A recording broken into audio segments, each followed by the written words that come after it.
অনেকেই প্রশ্ন করেছেন যে আমাদের মসজিদে তারাবির টাকা উঠানো হয়, কিন্তু পরিপূর্ণ টাকা ইমাম মুয়াজ্জিনকে দেওয়া হয় না।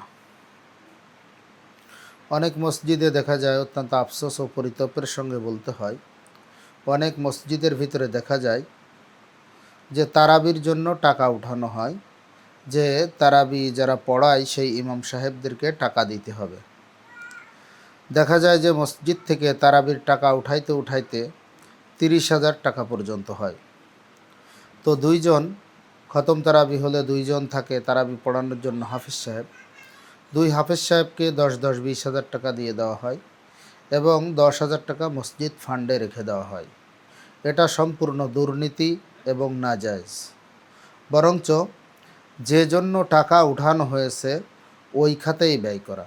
নবী করিম সাল্লাল্লাহু আলাইহি ওয়াসাল্লাম হাদিসের মধ্যে স্পষ্ট বলেছেন, যে খাতের জন্য টাকা উঠানো হবে বা যে খাতের জন্য দান গ্রহণ করা হবে, দাতা যে খাতের জন্য দিবে ওই খাতেই আপনাকে ওই টাকা ব্যয় করতে হবে।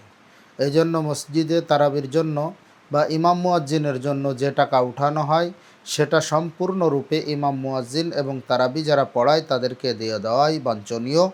তার থেকে একটি টাকাও মসজিদের ফান্ডে বা অন্য কোনো কাজে ব্যয় করা এটা জায়েজ নয়, বরঞ্চ সম্পূর্ণ হারাম।